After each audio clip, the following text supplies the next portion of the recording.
Okay. Good morning mga ka-asenso. Good morning mga ka-agri friends. Ato ang makauban karon, very exclusive ang usa sa mga kining inila dili lang sa nasod sa Korea kundi inila sa tibuok kalibutan in performing organic and natural farming. I have here Brother REI YOON, and he is one of our visitors in Taguig City.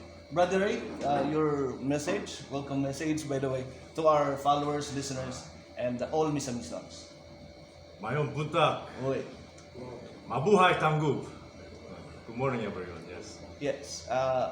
Could you tell us, for example, our listeners, who is Brother REI YOON, by the way? Okay, my name is Ray.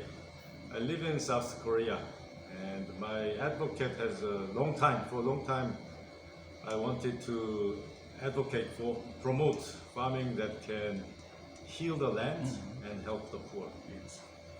For our listeners who kind of first timers, could you elaborate or something explain what is organic and natural farming as a whole? So the farming nowadays, most of the mainstream farming is using chemicals. Yes. So when we say organic farming, normally we are thinking about no chemicals. But organic farming has many different methods. So the method I am focusing is how can you farm without money? Okay. So zero cost organic farming. So that the poorest of the poor, they can do this farming and they can benefit. And this farming can go to the most remote, the very bare poor regions and help the healing the land and help the Should we say unheard communities? Actually, I have been to, before coming to Philippines, this trip, Yes. I was in Vietnam, Tanzania, Uganda, and Nigeria. So these countries are all under all poverty, right? I mean, parts of the countries. Parts of the the countries are very poor, very dry places, like almost desert places, and people are trying to farm. And what kind of farming can go and help those people? That's the key question. So is there a difference between organic and natural farming? Okay, so when we say organic farming, normally it is the organic farming that is certified. Yes. So if you say mine is organically grown, then if you are not certified, you cannot use the name. That's normally how you use organic farming. Natural farming is much a broad concept. So anything natural is natural farming. So could you set an example? What would be the benefits of natural farming? Okay, so natural farming is also a very big term. So if I have to call my farming method a name, if I say natural farming is too big, so I actually named my farming Puri. Puri. So what is all about? Puri is a Korean word for root, ogat, root. Yes, ogat. So Puri farming. So again, my focus is, as I told you, to how to farm without money, how the really poor people can farm, and the main objective is the more you farm, your soil gets better and better, and your cost goes down and down. That is the key, very important. You've been in organic and natural farming for how many years? 21 years, but 21 years I was in and out. Yes, I had other jobs and then directly, indirectly.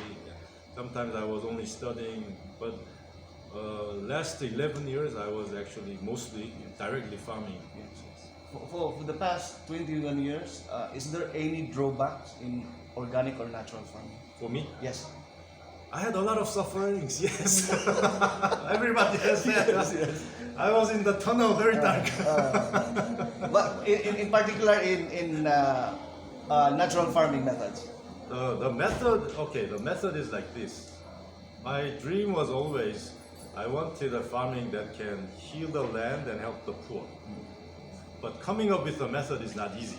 Yes. Because if you really actually learn or do practice most of the methods, even the organic natural methods, you need to have some money, or you need to buy something, or sometimes the result is not good enough. It's not good enough. So trying to find the best practice. Yeah. So if you don't know it, that's very what is it? You have that longing. Yes, yes. So, how does the organic and natural farming protects the environment? Okay. Organic farming protects nature by not using chemicals. Okay. And my method would be, it would protect the environment, not just not use the chemicals, but the animals and plants live in harmony. So it's like we are trying to imitate the forest. That's how it works. And how could we promote? I mean, for us Filipinos, on your own ways, how could you convince Filipinos into organic and natural farming? Because the reason I'm here Yes. is because I have the results. I cannot just talk and then tell them to do it. I need the results. The results, I had it in Africa. So last year I had a project in Uganda. It was a Koika project.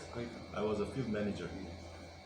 And after I trained the farmers, okay, the farmers actually, I have interviews.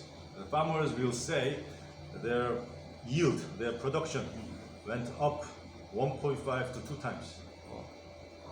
And their cost went down to more than half level. And then, the important part is this, and then soil is getting better and better. Wow. Okay? And no reason not to do it. Yes. And then all the cost, they're not using money because they don't need to buy these things. The crop is growing big already. You don't need to buy fertilizers.